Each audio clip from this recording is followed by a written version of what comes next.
Burrow talked about McPherson has a swagger and talked about him walking in, said, this isn't a rookie kicker. Yeah. This is a guy. Right. And said just the way he walks in and commands things, he liked it. Sure. And Joe Burrow's got a little swagger to him, too. Yeah, so that's what they play for. I'm telling you. The key play in the game was kind of late on. Well, there were two, really. The Titans were driving late, and the Titans were outplayed the whole game. Well, at least offensively. Their defense was outstanding. Yeah, their defense played well, I thought. The Titans were driving late where it looked like the momentum had turned. They had 3rd and 1. They tried a little Tannehill sneak off the side where everybody thought Henry would get the ball. He didn't get it, and then they ran Derrick Henry on 4th down. They stuffed him. Right. Derrick Henry made a stutter step and just got Yeah, he kind of hesitated. Right. Normally he doesn't do that. He hits the line, at full speed. But anyway, so they stopped him there, but that wasn't it. Then the Titans get the ball back, and they're moving, and Tannehill throws his 3rd interception of the day. Now, to be fair to him, this one was hit the receiver in the hands and got batted up in the air. But Cincinnati then takes the ball down the field and gets the field goal. So that was key. Joe Burrow on the day, 28 of 37, 348. Now, he didn't have any touchdowns, but he did have 1 interception. But Joe Burrow was sacked 9 times. And still won the game. And still won. First time, I believe, in NFL history. I know there was one other who was sacked 8 times, where a quarterback was sacked 9 times and won a playoff game. Unbelievable. Ryan Tannehill, 15 of 24, 220 yards, 1 touchdown, but 3 interceptions. And again, 2 of them were batted balls. One of them was just a bad throw.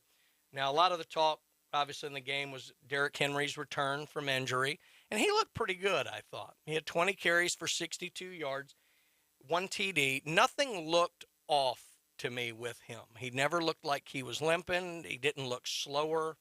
He didn't look like he was protecting himself. He was hitting the line kind of, other than that 1 4th down play. I thought he looked pretty good in the game. Jamar Chase from LSU, rookie wide receiver for the Bengals. That guy is phenomenal. 5 catches, 109 yards, 1 touchdown. Quite frankly, they should have targeted him more because he was open all afternoon. And then for the Titans, A.J. Brown, 5 catches, 142 yards and 1 touchdown. A.J. Brown from Ole Miss. So obviously a lot of SEC players key to this game. Now here's the question coming out of this game. Now you've got the Titans. You've obviously got a rock-solid defense. You've got the best running back in the game. Offensive line, not as good this year as previous years. You got 2 phenomenal receivers. Julio Jones looked good in this game. Oh, absolutely. Julio Jones is a great receiver. Finally healthy. And then A.J. Brown is one of the young stars of the game. But there's one key thing for the Titans. And the question is it time for the Titans to move on from Ryan Tannehill? No. That was a question for the Dolphins way back. And I don't want to badmouth Ryan Tannehill. I think he's a great quarterback. Obviously there were a couple of passes that were tipped and into defenders' hands. That's hard to blame him on. Great quarterback, just really trying to find his niche and trying to get to the playoffs, but he just doesn't seem to win the big games. And I hate to say that because I like the guy and I think he's got talent, but, I mean, the facts are the facts. He seems to be a good quarterback. Right. Not a great one. Right. And if the Titans are going to get over that hump, it seems like looking at them, that's the one piece they're missing.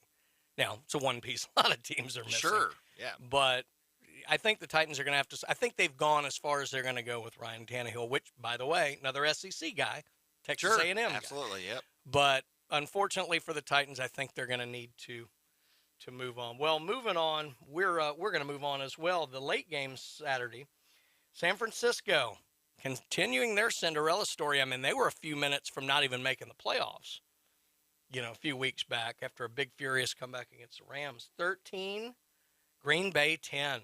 Both number 1 seeds go down at home. Robbie Gould, game-winning 45-yard field goal, 4 seconds left. We talked about that. Key play in this game, 4th quarter, 5 or 6 minutes to go. Green Bay's deep in their own end, going to punt it away.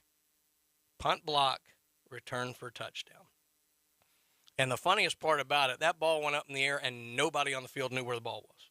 Everybody was looking. It hits, basically rolls into a linebacker's hands, and then he runs it in untouched. But unbelievable play there that tied it up. And then Rodgers struggled. There wasn't a whole lot. I mean, the weather was tough. It was snowing. It was real cold. I can't believe they put a night game in Green Bay. I really can't. Yeah, especially this late in the season. Yeah, and they did that with Buffalo last week. I'm real surprised that wasn't they're the day pros. game. They can step up. They can man up. I mean, not like it would have been that much warmer during the day, but you'll take any degree you can when it's sub-zero. Oh. Jimmy Garoppolo, 11 of 19 for 131. No touchdowns, 1 interception. Aaron Rodgers, 20 of 29 for 225. No touchdowns, no interceptions. Unbelievable, this game. 0 touchdowns out of these two guys. So the question now out of this game is, what does Aaron Rodgers do? There was so much drama before this. He's come out and said he's not interested in a rebuild. So does Aaron Rodgers stay with Green Bay and they try and win this year? Does he demand a trade or does he retire? It's all up to him, I think, at this point. I mean, that's all I can think of. Now, what about his contract? I mean, I know there's been a lot of talk about that. Yeah, I mean, obviously, that's why he throws the retirement word in there, because he's got a contract. Got to work around it. And, he can't just he can demand a trade all he wants. That means he's going to get one. Right. And obviously, that's, the Packers are in a little weak position when your player's going out demanding it. You won't get. But he's Aaron Rodgers, and he may be the MVP this year. Now, this played against him a little bit, but guy's still phenomenal. And there's a lot of teams that seem to be a quarterback away. Aaron, go to Nashville. But, it's one of those things where I don't think he'll retire. I think he's still got football in him. But I will say this. Aaron Rodgers, pretty headstrong guy in a lot of stuff, and we're seeing it with his foray into the COVID discussion. Of course, he got dragged into that, but he's a pretty headstrong guy, and he might be the one of the few that I could see on him taking a stand would retire. So, but that'll be interesting because Green Bay, it just seems like a lost opportunity for them. They really had a good shot to go through, I think, this year to the Super Bowl, and San Francisco just got hot, and Aaron is now 0-4 against San Francisco in the playoffs. Unbelievable. The team who, right, I know. His boyhood dream team, who he said on draft day would regret not drafting him. Yeah. Well, in the playoffs they haven't. But anyway, I do think they regret not drafting him. But anyway, well, that gets us through Saturday. But let me tell you, I think the two best games were yesterday, and we're going to get into those next segment. But right now, I want to talk about Max Fit Sports Nutrition, right there next to Dick's Sporting Goods in Pier Park North. Jason Kovaleski, you want to look better, you want to feel better, you want to get some stuff that'll help protect you against these COVID variants, you go see Jason Kovaleski. And if you want a special price, go in there wearing head-to-toe Michigan gear. He will give you a special price. And that special price will be double. But Jason loves Ohio State. He did a great job in here Friday, but seriously, go out and see them. He's got wonderful products, and they will take the time. They have a sample bar where you can try it before you buy it. And then Dr. Ward, he'll be in here this Wednesday. Dermatology specialist. 1 in 5 develop skin cancer in their life. Don't end up being the one. Get out and get things checked out early. And Dr. Ward is phenomenal. If you're listening to us right now, he has got an office near you. They've got 7 offices all around the Panhandle. Dr. Ward, dermatology specialist. When we come back, we're going to get into yesterday's NFL playoff games right here, 104.3 ESPN Northwest Florida.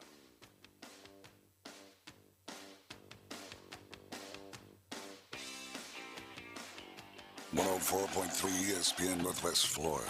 The Paul Feinbaum Show. The head coach of the Auburn Tigers, Coach Bruce Pearl. I think we're one of the top 20 teams in the country. You spend enough time in this state to know how special a place Auburn is. It's a really good place for kids to come. Small college town. Be surrounded by really good people. It's just been terrific to bring kids in, and we're still moving forward. This might be one of the better teams that I've ever coached. Excited about our team this year. Best wishes this week and the rest of the season. 104.3 ESPN Northwest Florida. Dr. Chad Mitchell, orthopedic surgeon, specializing in sports medicine and joint replacement of the knee, shoulder, and hip.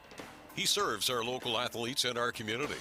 Southern Orthopedic Specialist has been the leader in orthopedic care for over 20 years. New patients are welcome. Call 850-769-KNEE to schedule an appointment. More about Dr. Mitchell and Southern Orthopedic Specialist is available on their website, southernorthopedic.com. Southern Orthopedic, getting you back in the game. Let me tell you a story about Bill. Bill was a normal guy in his 50s. He had back surgery about 2 years ago. Bill was in a lot of pain. He dealt with his pain by taking the Percocets his doctor prescribed for him. Bill took more and more and more of them to help with the pain, until one day the prescriptions weren't enough to get rid of Bill's pain. Then one day Bill found someone to help him get rid of the pain with illegal drugs he didn't need a prescription for. Fast forward to today. Bill lost his job and his family. The only thing he does have is his drug dealer. If you know Bill's story and you don't want to end up like Bill, call the Detox and Treatment Helpline right now to get away and get treatment. 800-360-0314. 800-360-0314. 800-360-0314. That's 800-360-0314. If you got more A's on your truck than you did in high school, you might be a Bama fan. Now back to the Coach James Hale Show on 104.3 ESPN Northwest Florida.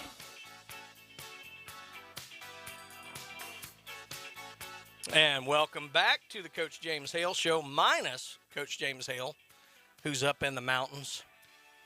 He's playing Ranger up there.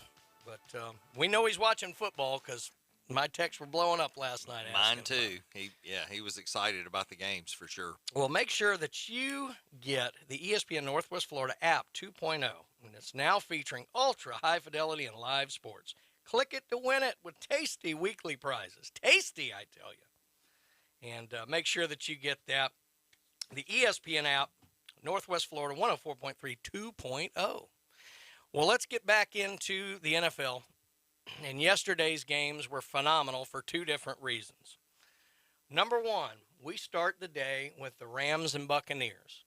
And it was one of those cases where a lot of people, myself included, the Rams have been their Super Bowl favorite from the beginning of the year. They've definitely gone all in. They made the trade to get Matthew Stafford instead of Jared Goff. They made the trade to get Von Miller. They've got a phenomenal defense. They go get Odell Beckham Jr., which, say what you want about him, he's a talented guy. He's talented. And he's played really well in L.A. They're going all in to win the thing this year. But they go to Tampa Bay, which is across the country, and more importantly, they're playing the best quarterback who's ever played the game in Tom Brady. So a lot of people were going with Tampa Bay. Well, L.A. jumps out to a 20-3 lead in the first half, and it should have been 27-3, but Cam Akers fumbled basically on the 1 yard line. Right before the half. It looked like he should have got in, fumbles it. Yeah. So now they do end up going up 27-3. Now, if that number sounds familiar, it's pretty darn close. 28-3, which everyone in Atlanta hates those numbers back to back. Yeah, absolutely. Which was what the Patriots were down in the second half to the Falcons in the Super Bowl. Well, you get a field goal. Then you get a touchdown. And all of a sudden, here comes Tom Brady again. And they end up tying it up late in the game. He hit Mike Evans over the top, which I still can't believe he got past Jalen Ramsey.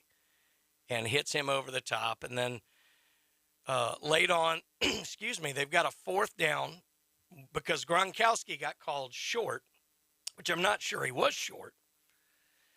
And then they give the ball to 4th and 1. Instead of the Brady sneak, which everyone anticipated, they give it to Leonard Fournette, playoff Lenny, who was back for the game, breaks one tackle, great play, and takes it in. So now we're tied with 43 seconds to go. So absolutely unbelievable. Too much time on the clock, though, obviously. Well, yeah, but I mean, here's Tom Brady again. It's unbelievable what this guy can do. So that's what I thought. Here we go. Anyway, Matt Stafford gets the ball, 40-something seconds to go. and he hits Cooper Kupp back-to-back plays. Cooper Kupp, the best wide receiver in the NFL this year by far, Triple Crown. He hits him on an out route and then hits him down the middle, which Matt Stafford, if you watch, and you ever debate somebody's arm strength, not Matt Stafford's. He was falling backwards. Right. His left leg ended up behind his right leg. Throws it. He basically just slings it. Beautiful ball right over the top to Kupp, right down the middle. I thought he was going to take it in, but he gets tackled down around the 10, 12-yard line and sets up Matt Gay's game-winning 30-yard field goal with 4 seconds left. So this is now the third game in a row that's tied with 4 seconds to go on a walk-off game-winning field goal. Now, obviously, this was the easiest field goal of the bunch, but just an unbelievable comeback by the Buccaneers, and then the fortitude of Matt Stafford particularly, who, you know, he spent his whole career with Detroit. Sure. He didn't have any playoff experience. Did you hear him describe that last pass to Kupp? So he was getting the look of cover zero, where it looked like they were going to be blitzed. Obviously, it doesn't get pulled off correctly, and you know there's a lot of commentators going over that on a lot of the highlight reels and all that. But they asked Stafford, you know, tell me about that play. You know, that big pass at the end of the game to Kupp, and he goes, "Oh well, that's the love of the game kind of play. He's running a route to get somebody else open. He never gets the ball, but in that particular situation." Where he saw the coverage break down, you know, they're supposed to be blitzing. He knew that was the guy that was open and throws the ball. And Kupp even said, he goes, I'm running it. I realize I'm about to break open and I'm looking to see if the ball's there. Right. And he goes, it's there, and I catch it. But, I mean, he wasn't supposed to catch the ball. That play's not designed. It's almost a decoy route. Right, it's a decoy route, exactly. And it was just great hearing that both Kupp and Stafford on the same playing, you know, as far as thinking what's happening with the defense, and that's what makes that play happen. And even more amazingly, again, this is Stafford's first year there. Sure. It's not like these guys have years of experience. But he knew, he read it right. He knew the guy was there. He throws the ball before he ever made his cut, and you know that was talked about as well. So I mean, you know, great players making a great play. Unbelievable. Again, Matt Stafford, University of Georgia. We're seeing it here. Unbelievable. The Rams lost 4 fumbles in this game. I mean, did everything they could really to lose it, quite frankly, until the end. If they'd have held on to the ball, I think this would have been a different game. Absolutely. Stafford ends up 28 of 38 for 366, 2 touchdowns, no picks. Tom Brady, 30 of 54. That just tells you they were down from the beginning. 54, 329, 1 touchdown, 1 interception. Cooper Kupp, 9 catches, 183 yards, and a touchdown. Unbelievable. Did I hear this right?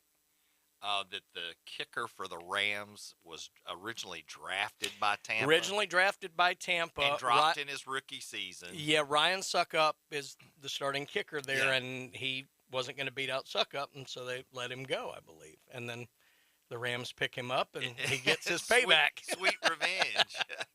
And, unbelievable. Mike Evans for, again, Tampa Bay, 8 catches, 119 for 1 touchdown. He was doubled almost the entire game. That's why that long touchdown surprised me, that he was one-on-one. And granted, it's Jalen Ramsey, who's one of the best cover guys in the league, FSU guy. But the FSU guys struggle a little in this game. I mean, Ramsey gets beat. Akers put the ball on the ground twice. Put it on the ground late. I tell you what's even funnier, watching the game. So Matt Stafford has the 2 plays to Cooper Kupp. There were 3 plays on that drive. Do you remember what the one before it was? I don't. First play on the drive, Rams have 1 timeout left. Matt Stafford does a little sneak. It almost looked designed, like a little quarterback draw. Well, he gets brought down after about a 2-yard gain, but fumbles. That's right. And it just happened to be right under his arm, and he recovered it. They had to use their timeout. But, yeah, I mean, I think they fumbled 6 times, lost 4 of them. Unbelievable. Well, anyway, the Rams, they may be the team to do it, but the AFC's got their super teams, and quite frankly, the game last night, to me, I think the game last night was the NFL championship. That's what it looked like to me, I'll tell you. I think those are the two best teams in football. That's my thoughts going into this. Now, anything can happen. Yeah. They're pro teams. They're fairly evenly matched, but yeah, it's hard to imagine teams better than the Bills or the Chiefs right now. And a lot of times you get this build up for a game and it falls flat. Not this game. And we may have to go 2 segments on this game because I really do want to get into the debate of the greatest playoff games we've ever seen. I've thought of a few. You may have a few different ones, but last night, for anybody who stayed up and watched it, it was phenomenal. I had no investment in these teams. I was exhausted by the end of this game. So it was back and forth all night. Kansas City ends up winning the game 42-36 in overtime. We talked about Harrison Butker kicks a 49-yard field goal as time expired. Only 3 seconds on the clock here. We didn't get the 4 for 4, but sends it into overtime, and then Mahomes hits Travis Kelce for an 8-yard touchdown in overtime, sudden death to seal it. But what was absolutely incredible is in the last minute and 54 seconds of regulation, there were 25 points scored in this game. it was impressive. Great plays. I mean, Absolutely. Yeah, we had a defensive back fall down, but that was off a great cut, and we had just great plays. I'm going to go through what we had here because this was just incredible. I had to write it down because it just wore me out. But basically, you had 1:54 to go. Josh Allen hits Gabriel Davis for a 27-yard touchdown. Buffalo takes the lead. Before that, it was 26-21 Kansas City. So now Buffalo gets that, the 2-point conversion, they go up by 3. Patrick Mahomes to Tyreek Hill for 64 yards, which no one can catch that guy. He's the fastest guy I've ever seen. He's great. Absolutely. 1:13 Great to go. receiver. So they took a whopping 41 seconds off the clock here. Then Josh Allen gets the ball back, hits Gabriel Davis again for a 19-yard field goal where Kansas City was a little confused in the secondary and missed him with 13 seconds to go. So now Patrick Mahomes has the ball on his own 25-yard line with 13 seconds to go. This is unbelievable. Now they do have timeouts. Right. But this is He hits Hill, just a little dump off. Hill takes it for about, 18 yards, whatever, 20 yards. Then he hits Kelce on a seam route. They rush 4 instead of chipping him or something like that. He just hits him free. They go 44 yards in 10 seconds and set up Harrison Butker, great kicker, huge leg, and 49-yard field goal to tie it. Unbelievable. Absolutely unbelievable. But what's more unbelievable is we got to take a break. And then we're going to get back to more about this game and, again, talk about some of the great playoff games that we've ever seen coming up next. But right now, we have got to talk about Blue Sky Express Car Wash. I took my car in there recently after a lot of traveling. It looks like it just came off the showroom, except for all the miles I've put on it. But it looked gorgeous. Those guys have the best equipment, the best people. They recycle their water. It is fantastic. Right down there off Back Beach Road near Alf Coleman, kind of over by Arnold High School. And they're now open at 7 a.m. So what you need to do is take your car to Blue Sky. You can go through the wash and just be listening to us the whole time. But they've the vacuum bays. They've got great equipment. Get out there and see those guys at Blue Sky Express Car Wash. And don't forget about Newbies. All the Newbies properties, the mothership. You got Newbies, too, there on the curve, the end zone. Boy, that's a great place to watch some NFL football this weekend. And then the Brew and Booze there on Front Beach Road as well. They've just got wonderful properties. Big John, Charlotte. Those guys do a wonderful job with all of their businesses. And you can eat there now, which is that much better because you need something to sop up all the other spirits you may be enjoying there at Newbies. But they really are great people. They do a lot for this community, and they've got great places all over town. When we get back, we're going to discuss the great NFL playoff games in history, and did we see the best of all time last night? We'll also take your phone calls at 850-215-6290. We'll be right back. 104.3 ESPN Northwest Florida.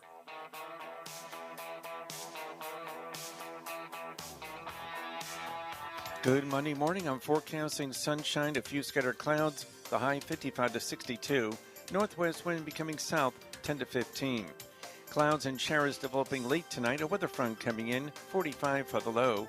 Low 50s with clouds and showers Tuesday, and then clearing in the 50s on Wednesday. This weather forecast has been brought to you by All About Garage Doors, your garage door repair specialist. For 104.3 ESPN Northwest Florida, I'm meteorologist Tim Root. ESPN Northwest Florida is your chance to win more cold, hard cash. $1,000 could be yours in the Grand Slam of Cash. Listen for the code word weekdays at 8:45 a.m. and at 4:45 p.m. When you hear the code word, enter it at ESPNPC.com or on the 104.3 ESPN Northwest Florida app. There will be 2 $1,000 winners every week in the Grand Slam of Cash. I'm Matt Glover with Aero Pest Service, and we are your family-owned and operated pest control company in Bay County since 1977. With the cooler season upon us, now is the time to be attacking those unsightly weeds that have been taking over your lawn all season long. We can design a specific program to help your lawn become and look its very best.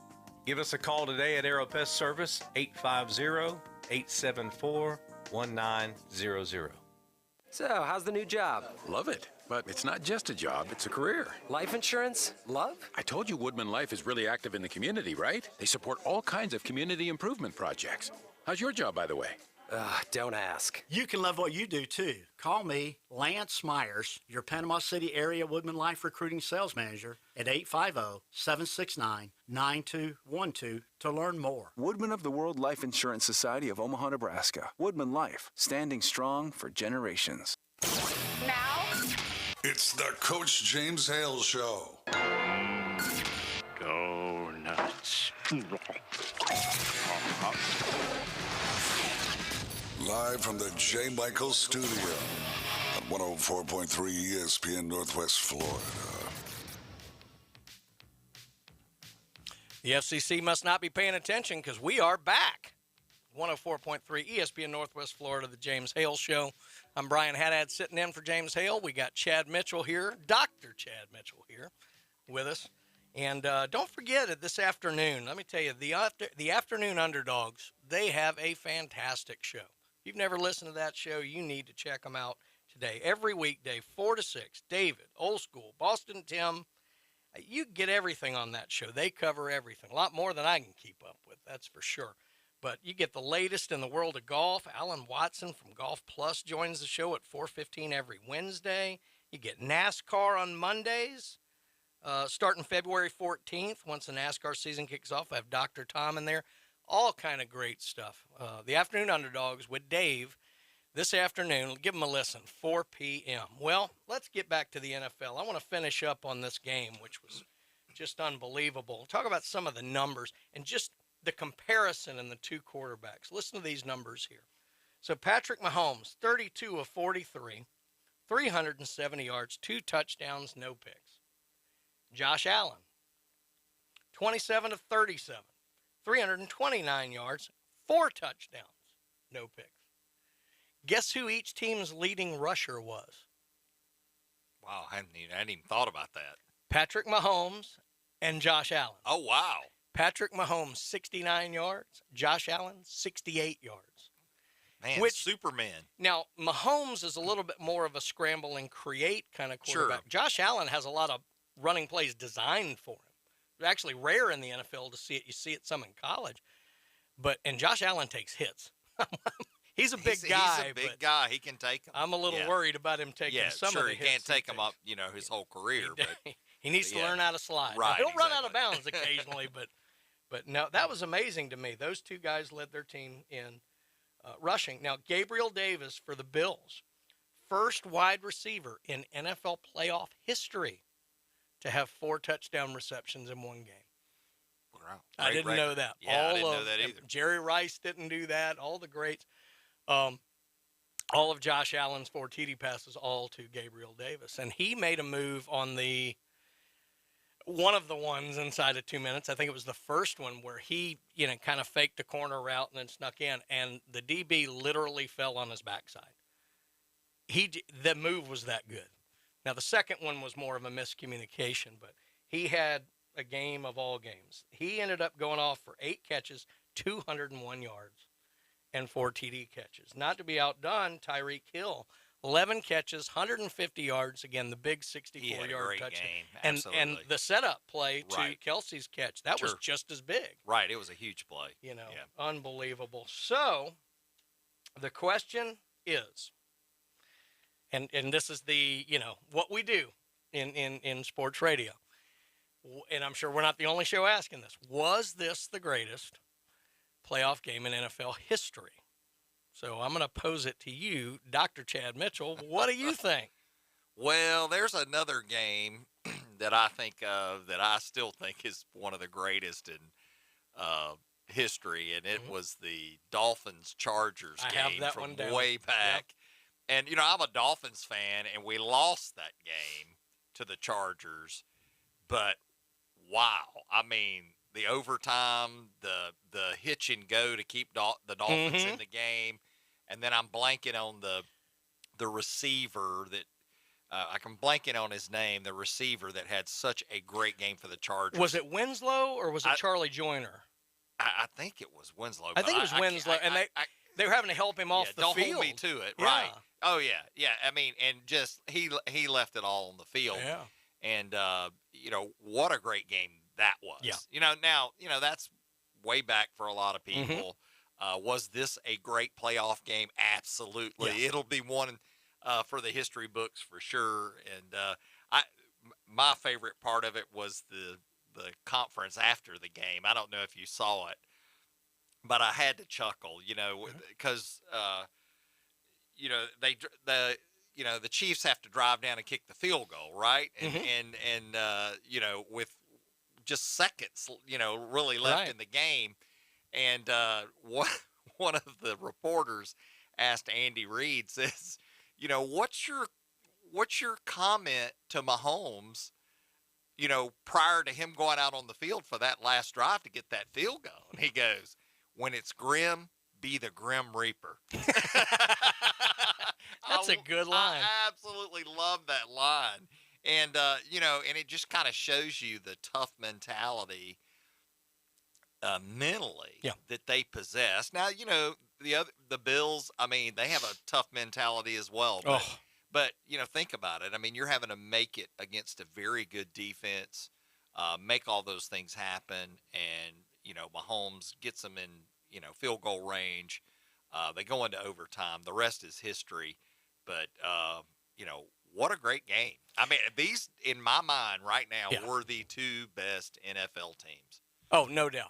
Like I said earlier, I think we watched the NFL championship last night. Well, it was, and you know, there are some games that are remembered because they had a fantastic finish that weren't necessarily great games.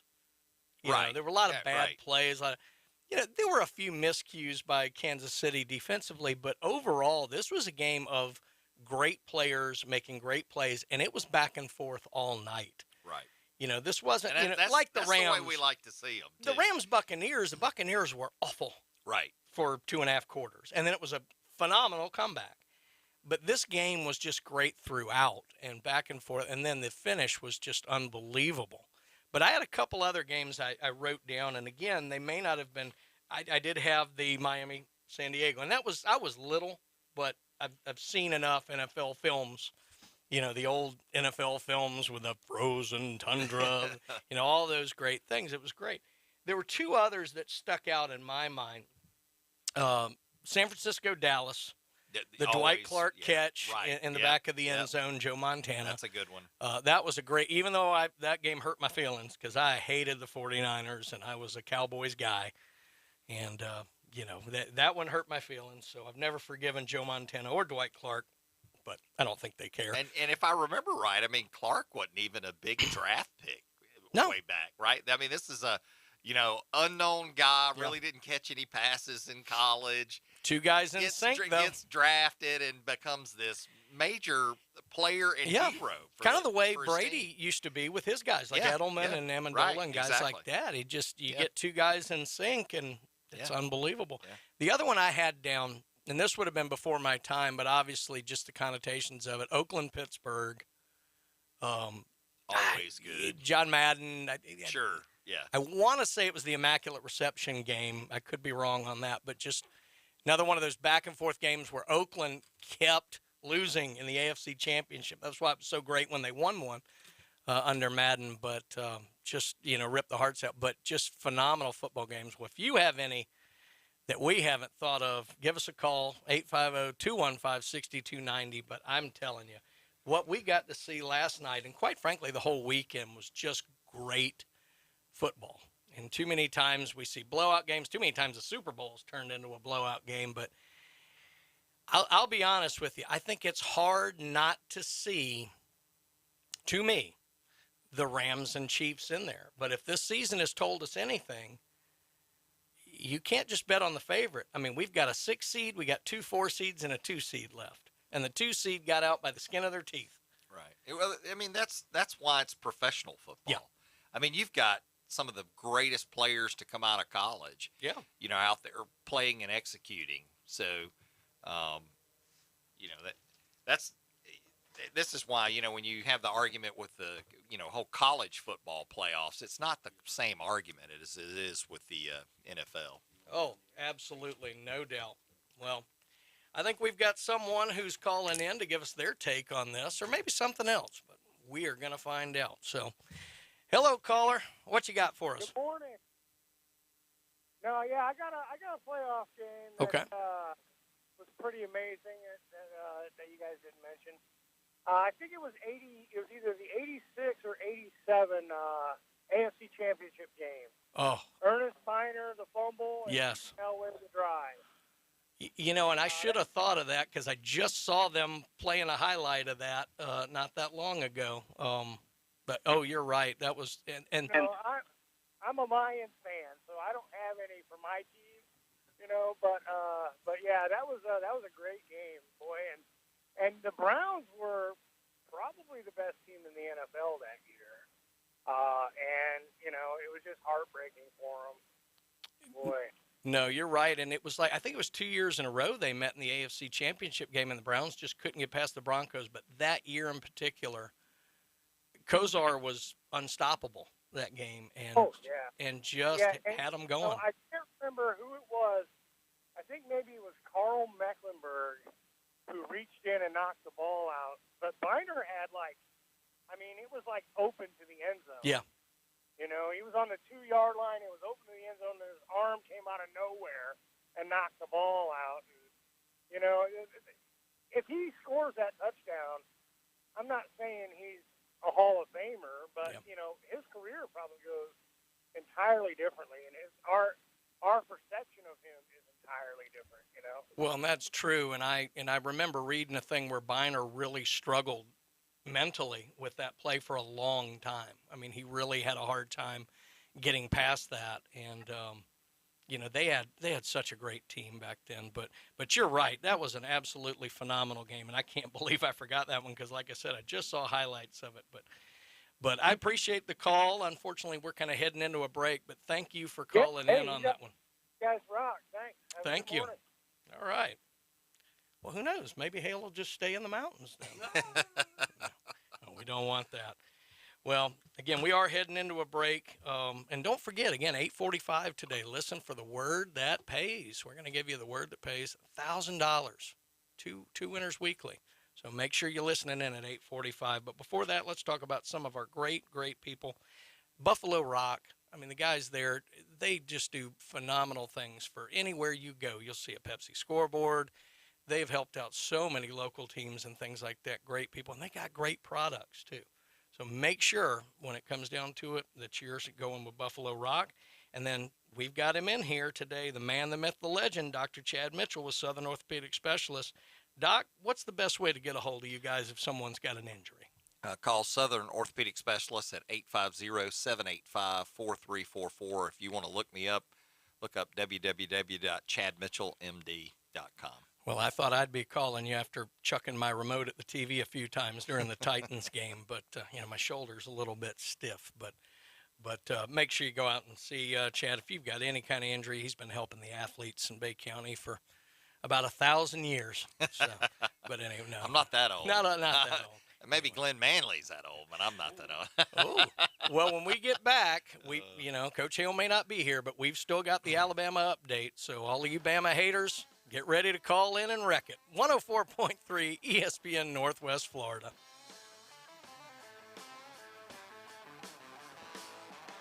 ESPN Northwest Florida. War Eagle. Auburn basketball returns to the Auburn Sports Network. For the two-hand slam. Stumps it home. For the circle. Smith, great yet. Tuesday, the Tigers are back on the road at Missouri. For three. Yet. Steps into a three. Bang. He's feeling it. Rebound stop by Cardwell. Coverage begins at 7 Central on your home for the Auburn Sports Network. ESPN Northwest Florida. Hi folks, it's Tracy with Tracy's Fine Jewelry. Did you know that we have a master jeweler right here in the store? That's right, he has over 30 years experience in the art of repairing jewelry. Most repairs are done within 2 business days, so don't send your jewelry off for 6 weeks. Bring it to us at Tracy's Fine Jewelry. We size rings and solder chains. We can reset your diamond into new settings and even custom design. You'll get your jewelry back quickly and looking as good as new. Tracy's Fine Jewelry, Bay County's trusted jeweler for over 45 years. At Slim Chickens, craft means something. Craft means bacon. And oh, so crispy. Craft means a good cayenne kick. And all-natural buttermilk marinated, made fresh, perfectly fried chicken. All served on toasted brioche buns. At Slim Chickens, craft means quality.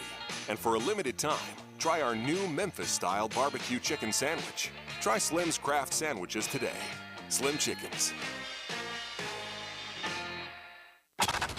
This is where history is made. Powered by Pepsi. WGSX Lynn Haven, Panama City. 104.3 ESPN Northwest Florida. 104.3 ESPN Northwest Florida are proud members of the Panama City Beach Chamber. We'd like to welcome the newest members to the Beach Chamber. Chartwell's K-12, Clicks to Clients, Deborah Eldridge, Business Consultant, Harris Bond Me, PCB, LLC, Remax Freedom, and Sola Coffee Bar. Congratulations from the area's only sports radio station, 104.3 ESPN Northwest Florida. Put down your natural light. It's time for the Alabama Update. The Alabama Update, weekday mornings at 8. On the Coach James Hale Show at 104.3 ESPN Northwest Florida. Roll Tide transfers roll. We're in From Georgia. We're in silly season here in college football, and like I said, it gives a whole lot of stuff to discuss. But wow, college football is a little bit different than it used to be. So let me tell you. Well, obviously the discussion right now is going to be about transfers. We're going to get into that, but I want to start with something here, Chad. Do you know what the cheapest and easiest way to meet the best college football coaches in the country is? The cheapest and easiest Yeah. way? I'd have to think about that one for a while. I'm not sure. Buy a ticket to an Isidore Newman High School there you basketball game. Arch Manning has had probably be where they're recruiting 5 great college football coaches at every one of his basketball games. Right, yeah. Trying to recruit him as a Yeah, quarterback. absolutely. And I thought that was funny. And, of course, that Nick was a great Saban, story. who is a big lover of the game of basketball, as we He all took know. both of his coordinators He with him. did. I was actually surprised Bill was there because, obviously, he's interviewing for a lot of NFL jobs. But O'Brien and Golding were with him, and there's a great shot of him kind of up in the mezzanine watching the game there in his crimson blazer.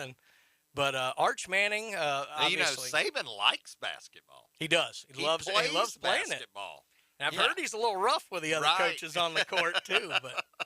But anyway, he, what was interesting? Obviously, they have time to get out, and Arch Manning is a multi-sport athlete, and he's the number 1 prospect in the country. Now, I'm not sure he's better than they have him. A lot of sites have him rated like the best prospect ever. I'm not sure if he's that. But he's a phenomenal talent with an unbelievable support structure around him. Exactly. I mean, think about that for a minute. Just think about having unofficial quarterback coaches as uncles, like Peyton and Eli Manning, and a grandfather in Archie. I mean, So the support I need structure. some advice. Yeah, you don't get a lot of guys with that kind of support structure and all. But you know what was amazing to me watching just some of the pictures from that? You don't see it as much in a football uniform. Arch Manning is not built like his uncles. Right, he's not. He's a big guy. Yep.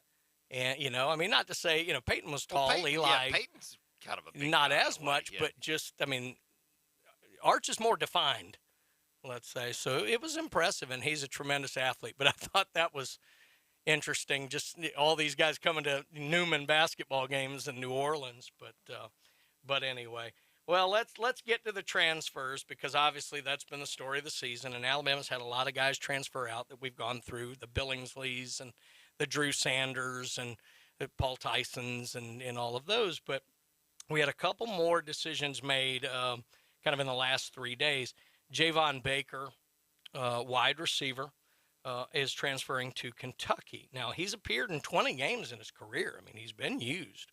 And this year, 7 catches, 101 yards, 1 touchdown. Obviously, it's a crowded field to throw it to wide receiver-wise. But he was a 4-star recruit in the 2020 class, 6'2", 206, from the Atlanta area. And I think McEachern or one of those schools like that. And then he was 109th player overall when he came in. But obviously, a lot of competition for spots there. Baker, who was used a lot last year and early this year, maybe seemed to fall off a little bit behind guys like Hall and Holden and Brooks. Right. That maybe he thought he needed to go get playing time elsewhere. In Kentucky, normally would be a weird place for a wide receiver to go, but Will Levis can throw the ball.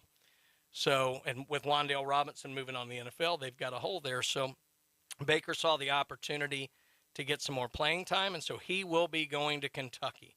Now, Shane Lee, a lot of Bama fans will remember from several years ago when he was a freshman, where this was, I believe it was the Alabama year where Clemson just throttled us in the championship game, but where all the linebackers went down that year. Sure. And Shane Lee, as a true freshman, had to play basically the whole year. He actually was all SEC that year, 2019. He had 86 tackles. From Baltimore, Maryland, 4-star athlete, number 78 overall when he came out. He's really been relegated more to special teams. I saw him a lot on kick coverage this year and all, as Bama's recruited. He's a good player. He's a good old-style inside linebacker. I always felt like he lacked the speed of the game. Right. He had a hard time getting sideline to sideline. Get to the sideline. Yeah. And but he's transferring to USC, who is absolutely killing it. USC is loading up. Yeah. Man, watch out for them. That's all I can if say. they can seal the Caleb Williams deal, I mean, they may be, one of the 4 or 5 favorites to make the playoffs. Sure. I mean, you got to go through the Pac-12. Right. I mean, that's part of it. Yeah. And you're going to have an Oregon team that's depleted and with a new coach, and a Washington team that's got a new coach. And, the rest of the conference has been pretty iffy other than Utah, and Utah's losing some. So it's going to be interesting to see. But, good for Shane Lee. I'm actually surprised he stayed as long as he did, because it was kind of clear he wasn't going to break back in to the starting lineup. But good for him, because he was a guy who stepped up when needed. Right. And really played about as well as his talent allowed him, and that's all you can ask. Well, all these guys transferring out's been the story, but I don't know why, because if you look, the best DB in the portal, Eli Ricks, transferring to Alabama. The best running back in the portal, Jahmyr Gibbs from Georgia Tech. Phenomenal on player. him. Maybe the best pure player in the portal. He reminds me of Najee Harris. Yeah. I mean, I expect a lot out of Gibbs. He's after coming. Watching his Georgia Tech highlights. Exactly. He's coming. And now, arguably, the best wide receiver to make a move. Not as clear, but Jermaine Burton is leaving Georgia and coming to Alabama. That's a wild thought, isn't it?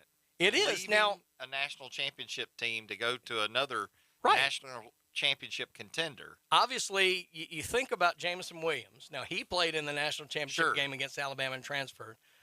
A little different situation. Williams was getting frozen out for playing time by probably the 3 best wide receivers in the country, talent-wise. And then they lost. Jermaine Burton was probably going to be the key wideout with George Pickens moving on. Now, obviously, they've got Brock Bowers as probably the key target. And they won.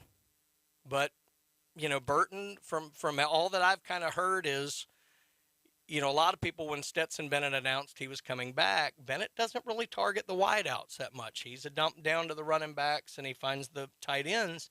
And a lot of the wide receivers really didn't feel like they could showcase their talents in that system. And there was a lot of talk early that Burton and Daniels were going to be a package deal. Right, I saw that in the news. There was talk they might go to Ole Miss, the other places like that. So somewhat surprisingly, maybe, Jermaine Burton is heading to Alabama. But when you think about it, Alabama's lost their top 2 receivers. Young guys have a lot of talent, but struggled a little bit in that champ game. Burton's a sure-handed guy. He's a good receiver. I don't know if he's like the Williams over-the-top speedster kind of. He's more the Mechie, smart, good positioning. Good routes. Right, I don't know that he's a true slot receiver guy, but he kind of reminds you of that. And pretty good hands. So this is a big pickup for Alabama. And it begs the question, and, I'm not trying to raise the ire of any Georgia fans, but I've heard a lot of Georgia fans actually having this conversation as well. The question is Stetson Bennett returning to Georgia a good thing for the University of Georgia? Well, they're losing JT Daniels over it, and it sounds like that's the reason they lost this receiver. It's a very good question, and nothing against Stetson Bennett. I mean, he's proven he can win a championship. But you're right. When you look at him and his talent level compared to other great quarterbacks in college football, he seems to be a little lacking. But he gets the job done. I mean, he's kind of in my mind, like a McElroy or that kind of thing. He's tough. I love his grit. I love the fact that he stayed and fought for his place. I mean, everything about his story is fantastic. But I thought his story had a wonderful ending. And that's my only worry is, I don't think he has a pro career. I just don't think he has the measurables. But, I would have loved to have seen him ride off into the sunset. Georgia's got, even without Daniels, they got Brock Vandegrift, they got Gunnar Stockton, they got Carson Beck. All were 4-star or better. I think Stockton may have been a 5, or maybe Vandegrift was. I get confused on who's the 5 and who's the 4. But they're all really talented quarterbacks. I would imagine they'll probably lose another. But, it begs the question, again, Bennett's not going to have the team he had last year. That defense has really got to rebuild. He doesn't have Cook. He doesn't have Pickens and Burton. Now, he does have Bowers, and Bowers is great. Bowers may end up being the best player in college football next year. Sure. But it's going to be interesting to see. I mean, it's certainly worth the conversation. It's not exactly like the Jake Fromm, Justin Fields situation. And Jake Fromm obviously didn't win the big game, but God, it's eerily close. Mm-hmm. And that is Kirby, thinking with his heart and not his head a little bit here. I don't know, but that's why we're going to watch all next year to find out. Well, I'll tell you what, we need to talk about some more of our great sponsors here. Paparazzi Gourmet Deli. They can finally replenish the bakery counter. Coach Hale's out of town for a week. You might be able to get a Napoleon this week in there, but those guys, 3 restaurants in one. I'm telling you, it's the best pizza you're going to find anywhere on the beach. Big John, retired police officer from New York. Family's got 100-year recipes from up there. The deli is fantastic, and that bakery, I'm telling you, make sure your triglycerides are in order before you go down there. But it's phenomenal. They're on Thomas Drive. Get out there. Tell them the Coach James Hale Show sent you. And then don't forget about Bay Point Golf. Ryan Mulvey was in here Friday talking about everything. He's a big Auburn fan. In fact, they're the sponsors of the upcoming Auburn update where we're going to talk some basketball. But they've done just some wonderful things out there since Ryan's come back. And, if you want to have a golf tournament, make sure you get out there. But you better get in touch with them early because they're booking on into 2023 now.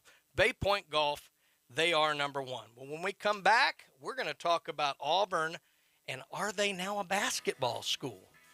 Well, we're going to find out. 104.3 ESPN Northwest Florida.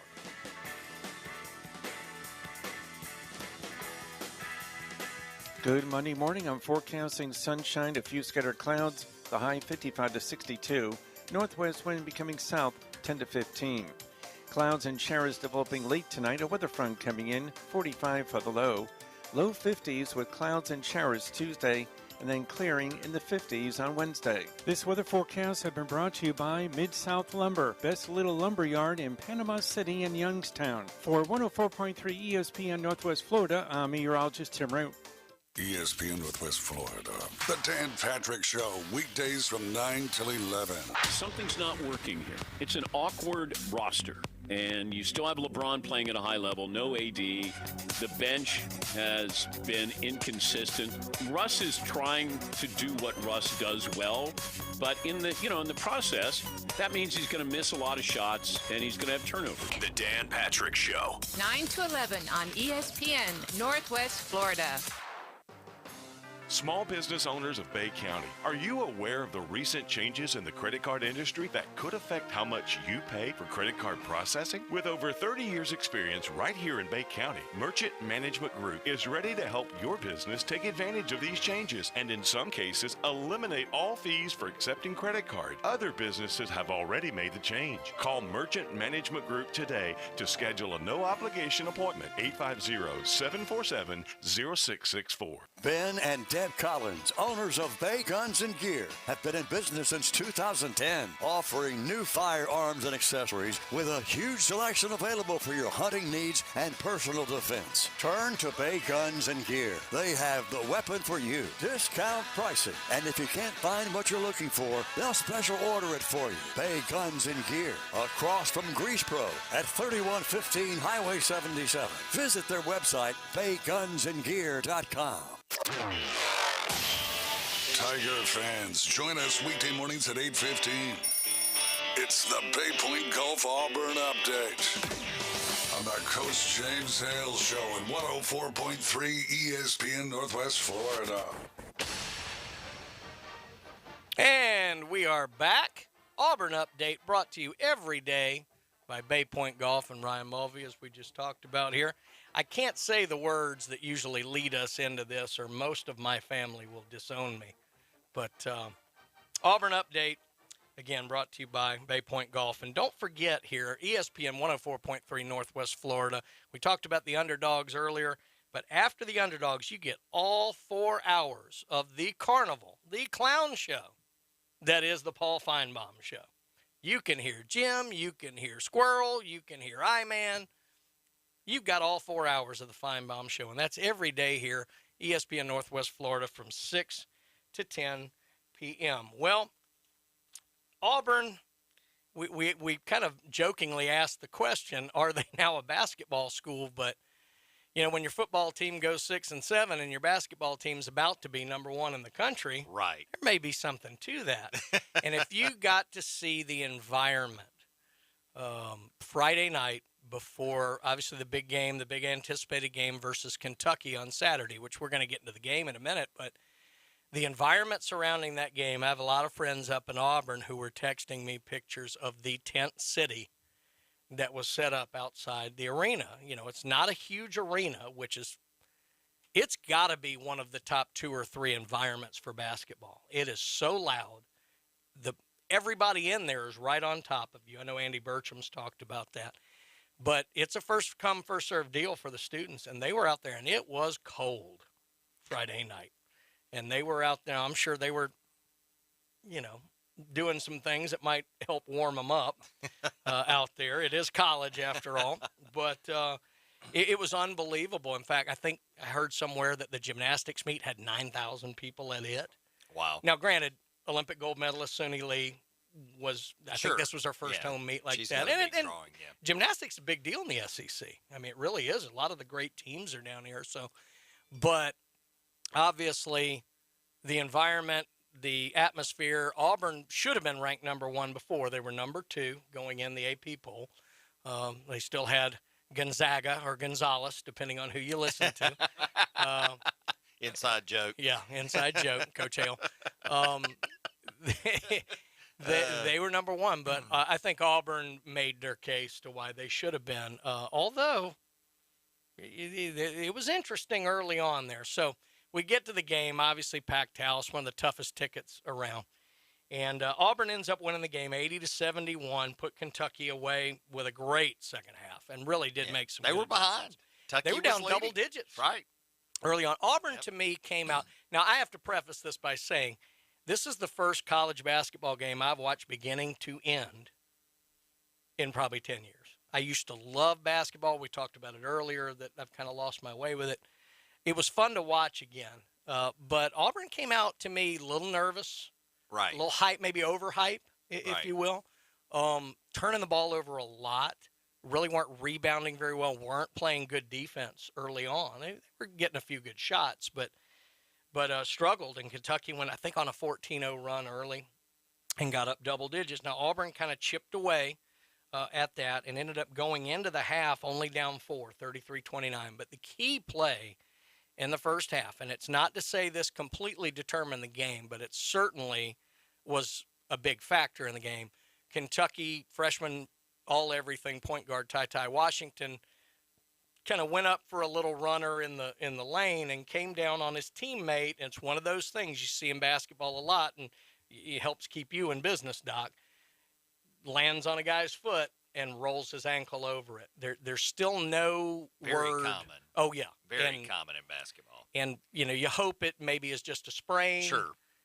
But ankle injuries are tough because they require you to kind of be off of them, and it's hard to keep kids off of their feet.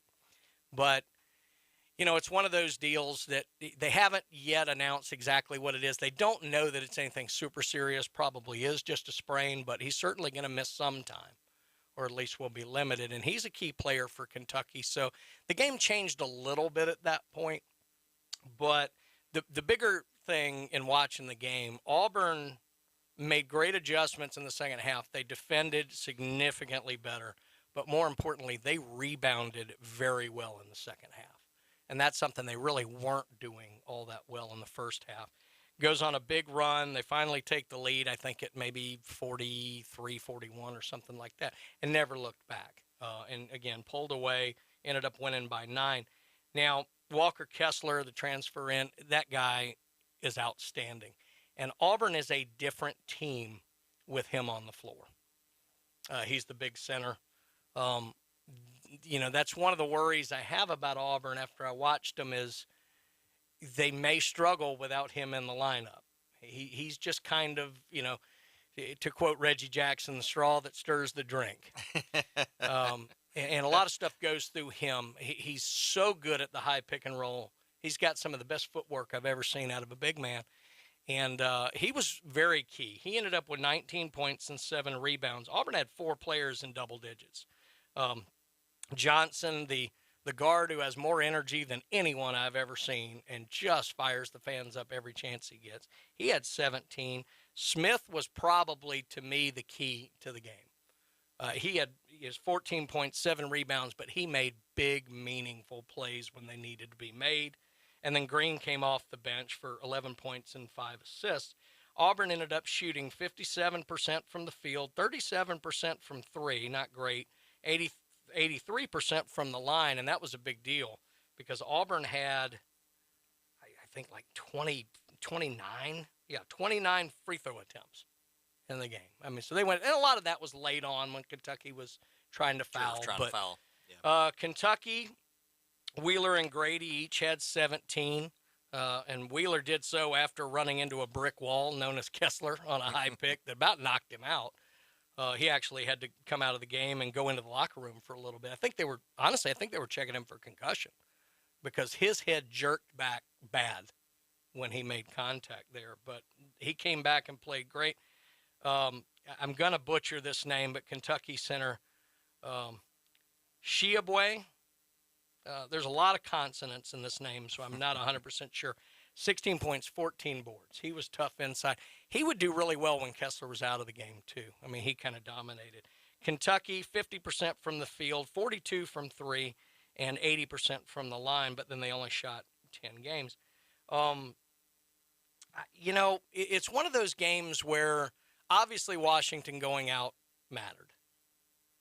But Auburn is so talented. They're so streaky. They're so fast. But what was interesting in this game, of course, all the lead up was neither, in fact, I think CBS made the joke, we're not going to have a shot clock violation in this game. I think we had 6. But these teams really did bear down on defense, which they haven't shown a lot this year. These have been run and gun kind of teams that like to get out and get moving. And, it's interesting. Looking at Auburn, I do think they should be number one. But my worry is if Kessler gets big game in the tournament, of course, we know it's one and done in the tournament, and he gets in foul trouble or something, Auburn is a different team without him on the floor.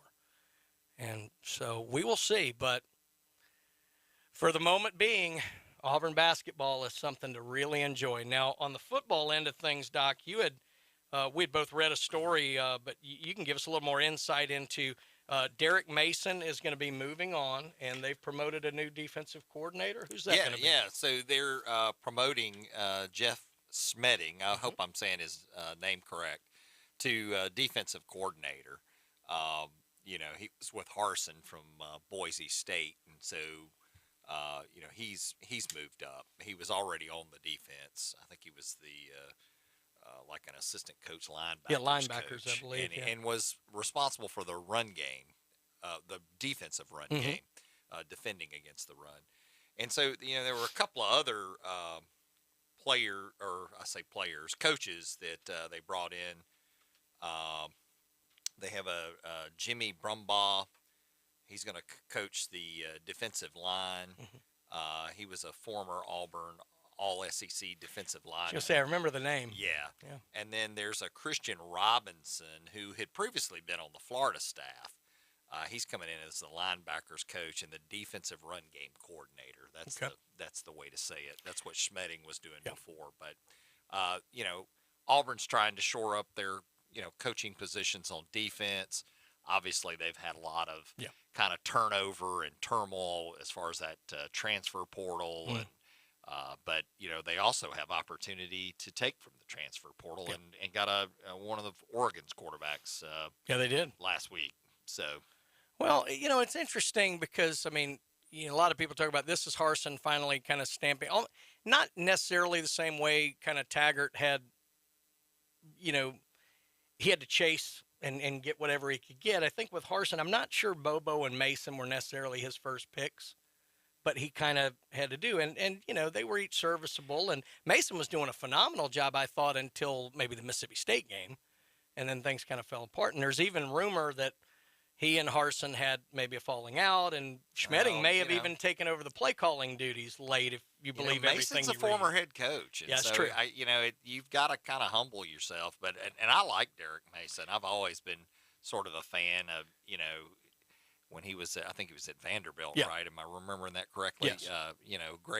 Great coach there. Did a lot with a difficult program. Right. But I thought Auburn's defense played pretty well for most of the season. Yes, there were some hiccups here and there, but for the most part, I thought Auburn's defense was what kept them in games. No, I especially agree. the Alabama game. Absolutely. And to be fair, I don't think it was a bitter relationship between Harsin and Mason, just maybe a difference in philosophy and stuff.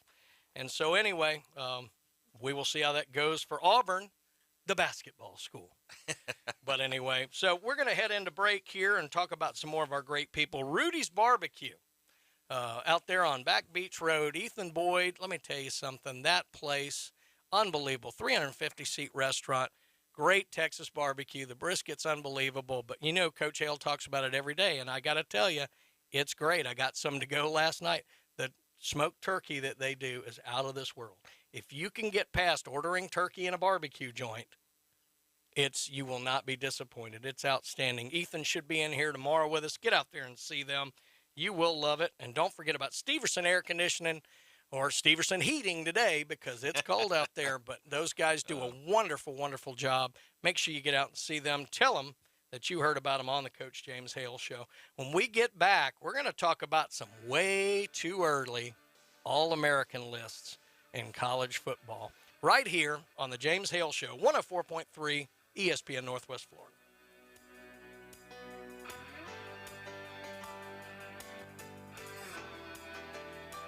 104.3 ESPN Northwest Florida is your exclusive radio home for Super Bowl 56. 40-yard catch and run. Sunday, February 13th, we'll bring you the game live with a rich audio experience that puts you right in the stands. Super Bowl 56 is sponsored locally by Diego's Burrito Factory, Bill Bird Kia, Best Way Portable Buildings, Reliable Hydraulic, Mid-South Lumber, and ESPN Northwest Florida. Discover Kia in 2022 at Bill Bird Kia, your local community dealer. Let your New Year adventures begin in a new Kia. Stop by and test drive any of our all-wheel drive Kias and gear up for winter. Now offering 1.9% APR for up to 60 months on a new 2022 Kia K5, Seltos, Sorrentos, or Telluride. Bill Bird Kia is not only the home of the 20-year, 200,000-mile warranty, they're the home of the best customer experience anywhere. Stop by and see us at 2435 East 15th Street or anytime at BillBirdKia.com. We make buying a car easy, and you'll enjoy the way we do business. Offer from KMF for the purchase of a new 2022 K5, Seltos, Sorrento, or Telluride with $17.48 per 1,000 financed in 60 months. Quantities limited. No down payment required. Cannot be combined with other finance offers. The 20-year, 200,000-mile warranty is a Bill Bird Kia warranty. See dealer for complete details. Offer for well-qualified buyers. Must take delivery from dealer stock through 1/31/22. Hi, I'm Tracy, your diamond girl at Tracy's Fine Jewelry. Shopping for the perfect diamond can be difficult, but that's why I've trained my staff to be helpful and to offer you a stress-free diamond experience. Pick your sparkle and use our easy layaway plan. Every woman deserves an exquisite diamond from your diamond girl at Tracy's Fine Jewelry. We don't work on commissions. We work for smiles and I-dos.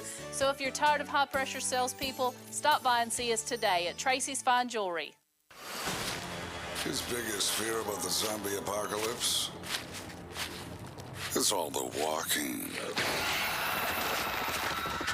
It's the Coach James Hale Show, live from the J. Michael Studio on 104.3 ESPN Northwest Florida.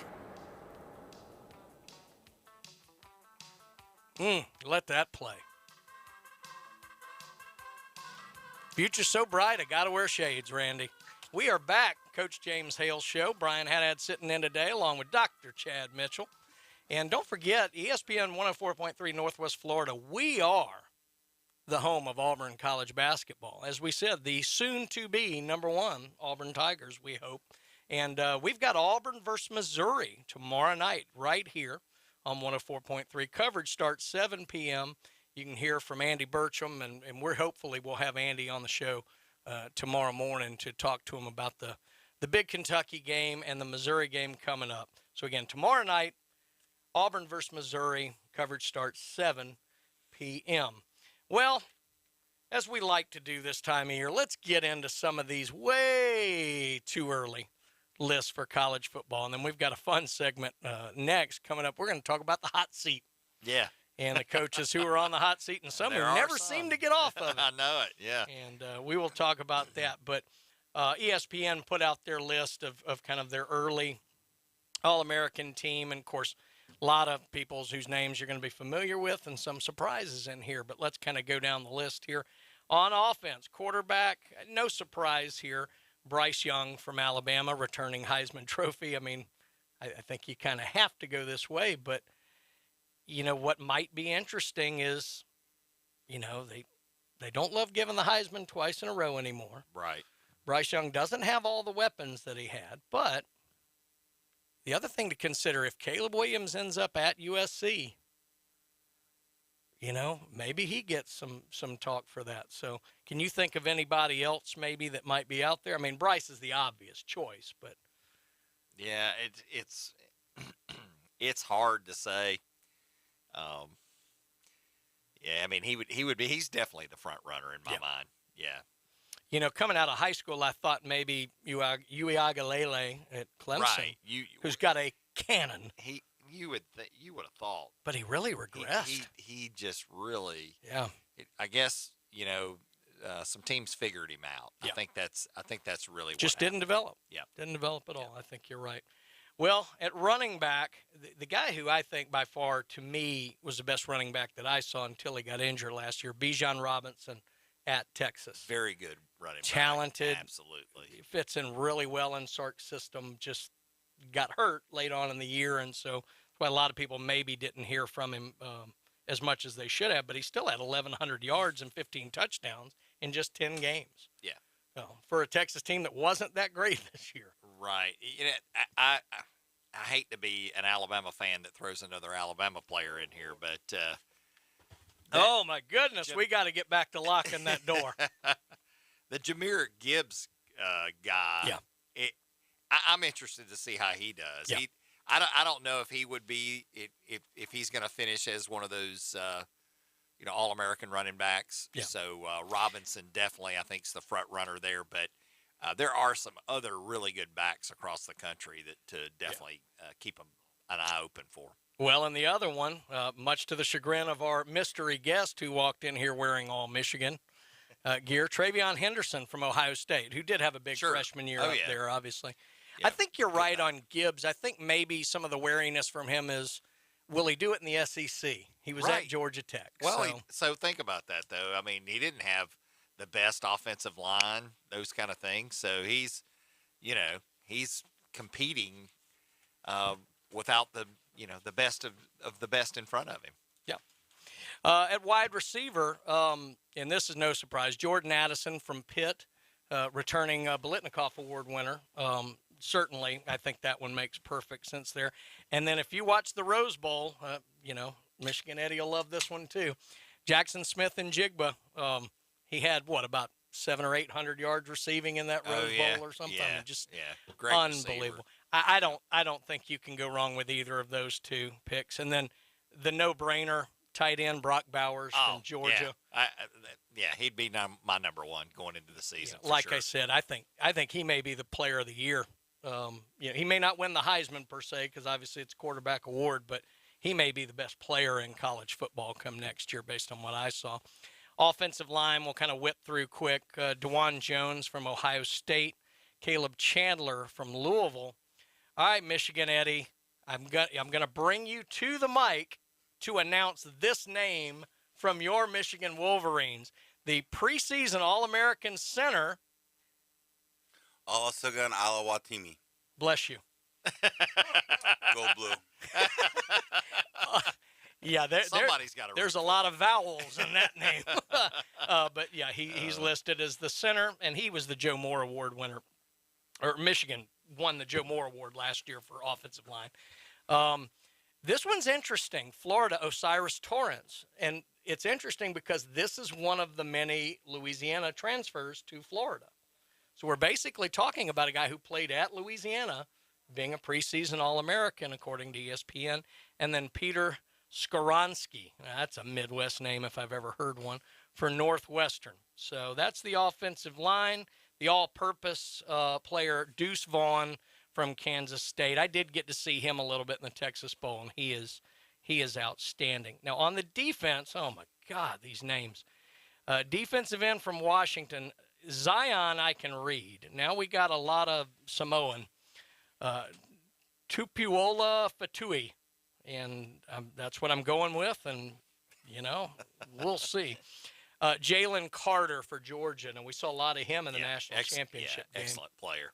Yeah. Brian Bersie from Clemson, top high school prospect when he came out, had a great freshman year, was playing well last year, got hurt about halfway through the year and missed it. But, yeah, he's actually a guy they're talking about being one of the top NFL prospects for next year's draft. So no surprise to see him. And how about this?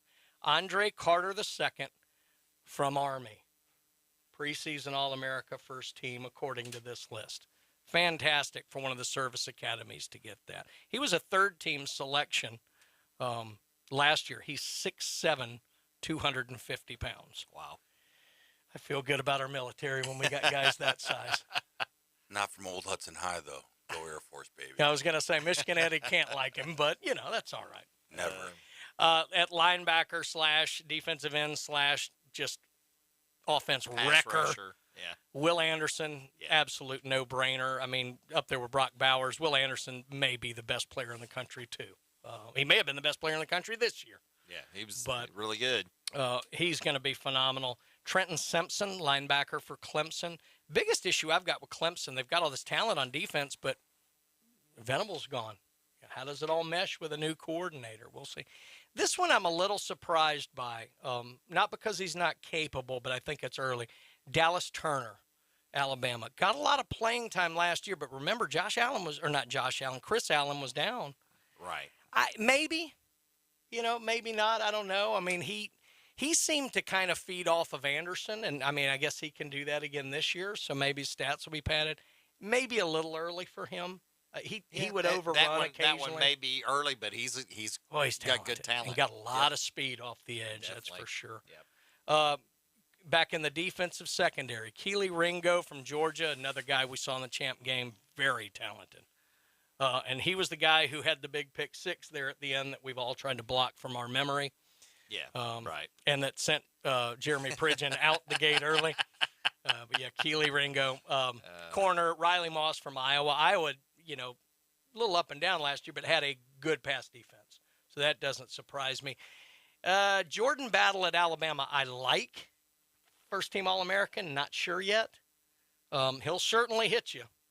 There's no doubt of that. And he got a little bit better. He plays robber well. Yeah, he does. Yeah. But I don't know yet. We'll have to see on that one.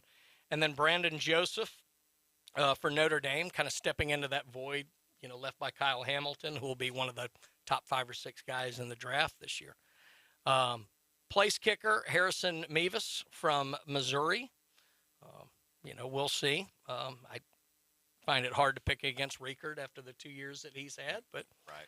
I disagree with that one. Who should it be? You have Jake Moody, Lou Groza. He's coming back for his 5th season from Michigan. Got to be a Michigan guy. Yeah. Well, I'm just saying. That sounds good to me. I mean, if you're the Groza kicker Award this winner, year, and he, I felt that way. Riekert his freshman year didn't miss a kick, and he didn't win the Groza Award there. But apparently, based on what I saw this weekend, Evan McPherson should have won the darn thing. Phenomenal ice water in his veins. That was crazy. Sure, you went over what he said to his teammates before he went and took the kick. I didn't hear that. I heard Burrow talk about him just showing up with a swagger. He said, "Looks like we're going to the AFC Championship game." Went out there and drilled the kick. These guys, and as a Yankees fan, I hated the Red Sox team in 2004. But it reminds me of that kind of team. Cincinnati does that kind of team that they buck all the history, all the nerves, and all that, and just go. They've got a swagger about them. They get the job done. Blue collar from Midwest, man. Yeah. Go Cincy. There you go. That's what I'm pulling for. Kyle Ostendorp, the punter from Arizona. Boy, he got a lot of practice this year. They were terrible, but he's a good punter, and he actually had to miss part of the 2020 season, but came back, and I think he averaged 49.2. And then Brian Battie, the kick returner from South Florida, about the only thing going on well for South Florida there. So let's talk about some of our great people here again. Max Fit Sports Nutrition. Jason Kovaleski, like I said earlier, a big Ohio State fan. But if you want to look better, you want to feel better, you want to get bigger, stronger, faster, get in there to Pier Park North next to Dick's Sporting Goods and see Dr. Jason Kovaleski. And then Dr. Ward, dermatology specialist. 1 in 5 develop skin cancer in their life. Don't be the one. Get out and see Dr. Ward. Now, everybody, make sure you're listening here. We have got the $1,000, the phrase that pays, if you will, the Grand Slam of Cash is back here. And today's word of the day, everybody get their pen and paper. Today's word of the day is what I'm hopefully going to be. Paid. Paid is the word of the day. Good Monday morning. I'm forecasting sunshine, a few scattered clouds, the high 55 to 62. Northwest wind becoming south 10 to 15. Clouds and showers developing late tonight. A weather front coming in, 45 for the low. Low 50s with clouds and showers Tuesday, and then clearing in the 50s on Wednesday. This weather forecast has been brought to you by All About Garage Doors, your garage door repair specialist. For 104.3 ESPN Northwest Florida, I'm meteorologist Tim Root. 104.3 ESPN Northwest Florida. The afternoon underdogs. You should have called. I was very worried. He's got a wife, Are we there yet? a family, a dog, and many other responsibilities. But for 2 hours a day, he shreds that baggage for what he really loves. Sports. Boston Tim is part of the afternoon underdogs. Weekdays 4 to 6. ESPN Northwest Florida. Los Rancheros has been doing it right for 20 years. Los Rancheros brings a top-shelf dining experience to you with the opening of their beautiful new building. Watch all college and pro games on Los Rancheros' 14 large-screen TVs with great drink specials daily from 2 to 5 and during all the games. Los Rancheros, the place for live sports and great food on 23rd Street between Jenks and Harrison. I'm Matt Glover with Aero Pest Service, and we are your family-owned and operated pest control company in Bay County since 1977. Did you know bed bugs are hitchhikers, and you can pick them up anywhere people congregate? Churches, restaurants, buses, and movie theaters? Call us today, and we'll guarantee you a treatment process to get rid of your bed bugs. Give us a call today at Aero Pest Service, 850-874-1900. He's a 10-foot-tall, barrel-chested beast man who showers in vodka and feeds his baby shrimp scampi. I'm kind of a big deal. Please welcome. Ain't gonna hurt. Live and local from the J. Michaels studio, the Coach James Hale Show, 104.3 ESPN Northwest Florida. You know I love that song, Randy. You can play whip and post all day long. Just like Kentucky this weekend to Auburn. Tied to a whipping post. But anyway, welcome back to the Coach James Hale Show. Brian Haddad sitting in here. Dr. Chad Mitchell. Michigan Eddie on the donuts. Randy behind the board. We've got it going on today. And don't forget, when you have 4 people here just as beautiful as we are, you can watch us live. And I don't know why you would, unless you need to get rid of some food that you ate. But you can watch us here, the Coach James Hale Show and the Afternoon Underdogs. We're streaming live on YouTube, Facebook, and now on Twitch. I don't even know what Twitch is, but those of you who are smarter than me, you can watch us right there anytime the show is on. So, well, we've gone through the way too early All-American team, so let's get into the next great topic of college football, which hot seat coaches. Uh-oh. We don't have Clay Helton this year. He lived on the hot seat. He's finally gone. But anyway, we've got a few, and ESPN kind of covered these, and we're going to go through a bunch of them here. Is Harbaugh on that list? Surely he's on that list. I Especially don't with know. Michigan Eddie here. We're going to Harbaugh's got to be on that list. When we get down to the Big Ten, that we will see. But I think Harbaugh's more on the Las Vegas list, but we will see. Hot seat. ACC, let's start there because there seem to be quite a few in the ACC. And they start with Mike Norvell, Florida State. Interesting to see. I mean, if you talk to a lot of the fans and things like that, they seem to be willing to give him a shot. They kind of like the way he deals with people. Obviously, the Travis Hunter thing was a blow because so much had been put into this class that they were saying. It was still a good class. But Travis Hunter thing, certainly. And, I think if he has another losing season, he's in real trouble. I definitely think he's in trouble if he has another losing season. What do you think, Eddie? Does he make it through the year? I think he does, but I think you got to blame the FSU boosters and alumni for getting outgunned by Jackson State and Deion Sanders. They have more money than Jack State does. Yeah. So Norvell's doing his job, and the way they came out last year against Notre Dame really well, and then they hit a wall. Yeah. Then they started playing well, and they're battling. So you can't he's doing his job, but he needs some support from the boosters, and I think you can't just blame all one man on that. No, and there were some issues with the legislature and rules in the state of Florida that were ironically fixed the next day after that, but also. Norvell's hit the transfer portal pretty well, too. So we will see. I think Florida State should be better. Mel Tucker of the South. Well, if he has a year like Mel had last year, that'll be all right. Dino Babers up at Syracuse, which is, a couple of years ago, I thought this was one of the top coaches in the country for what he did with what he had. But he has struggled for a couple of years. And, they don't have a ton of pressure at Syracuse, but I think he may be a victim of kind of some of his early success, and so he's definitely on the hot seat. I thought he was going to probably get fired, but I just remember growing up with the glory days of Syracuse Orangemen, with Donovan McNabb and all that, and they took out Michigan one year, and kind of sad. You know, the Carrier Dome is one of the. You wouldn't say like the traditional college football stadiums, but it's well known. Well known. Yeah, very well known. Yeah. So. Scott Satterfield at Louisville. I hear that has as much to do with kind of inter-school politics between president, AD, Scott, as much as anything. That's never good. No, and so, what the old line is, too many Chiefs, not enough Indians. Right, yeah. It may be what's going on there. And then they have Jeff Collins at Georgia Tech, who I actually think's done a decent job there. I mean, he's had to completely change around a pure option kind of program, and I think he's actually done a pretty good job there.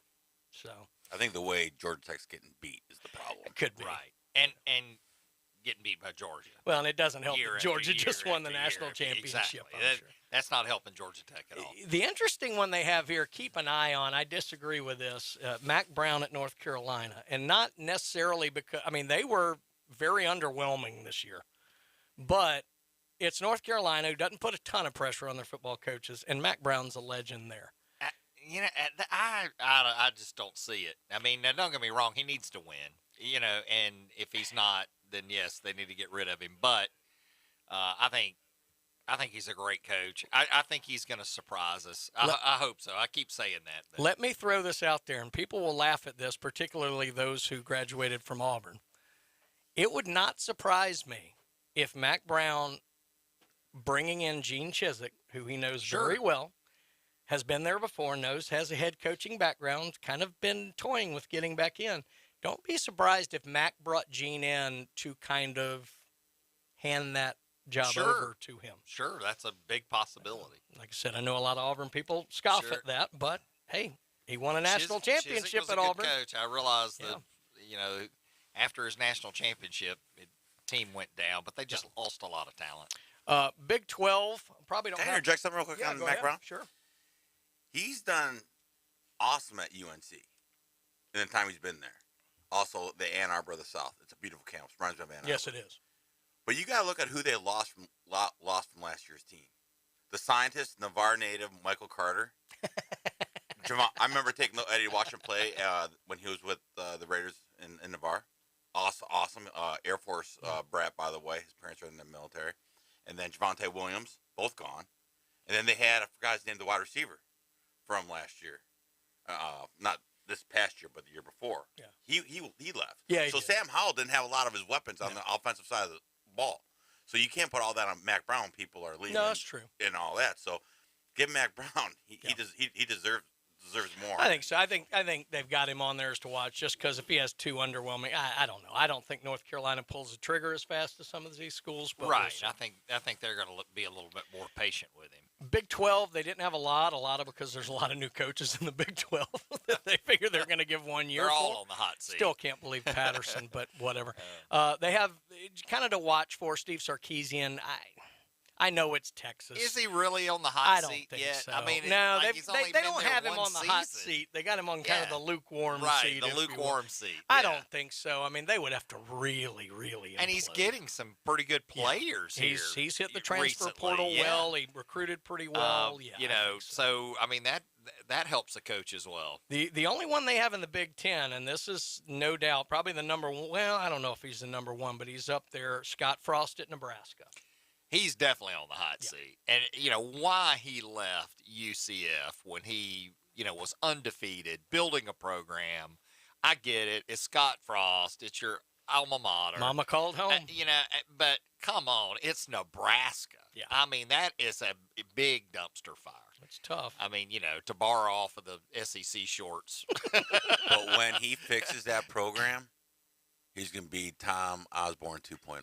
Yeah. If he fixes it. Well, I think he will. Like Harbaugh's on the hot seat. Came back home to the alumni. Yeah. And Michigan was a dumpster fire. Yeah. And it took him a while, but he righted the ship. Sure. I mean, actually, he righted the ship his first year in. But up to Michigan standards, they're always going to complain. Yeah. Right. And Nebraska fans are the same way. Yeah. So you just got to give him some time. Yeah. And it's his alma mater. He believes the red and white. Do you think he's going to do well next year? I think he'll do better. Because all their losses this year they were played hard. single digits. No, I get that. Yeah. And listen, he just has to close out games. I think Scott Frost is a great coach. Yeah. But, he's not getting the job done. But you're also true, Doc, the good doctor. Grass isn't always greener. It's true.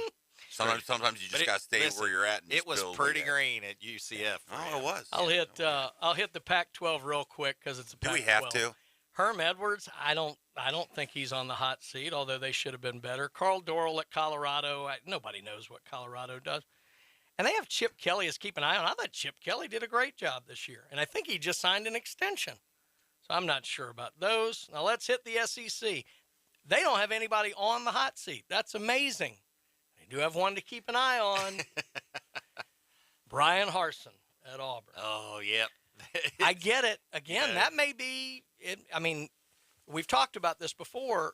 He's trying to do a culture change, and it shouldn't matter, but it does. He's not from the South. Yeah. He's not from the SEC. So I think that works against him. I like Harsin. I think Auburn fans are mixed on him. When he did have 2 weeks to prepare for Ole Miss, but when I went to the Ole Miss game, and I can tell you, he was totally prepared for Lane Kiffin and Ole Miss. Yeah. Dominated them pretty much the whole game.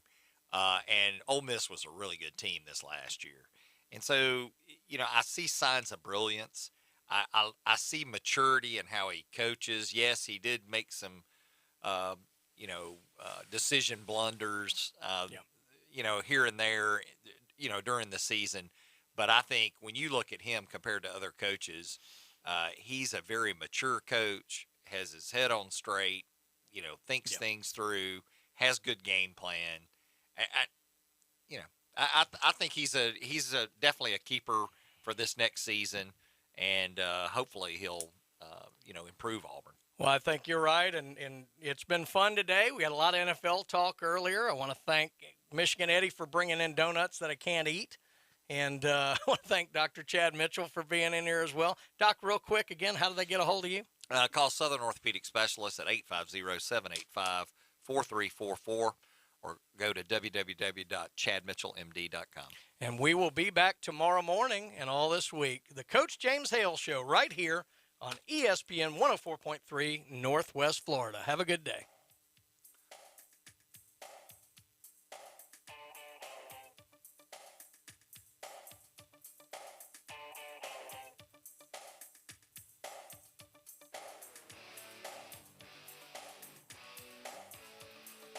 ESPN Northwest Florida. War Eagle. Auburn basketball returns to the Auburn Sports Network. For the two-hand slam.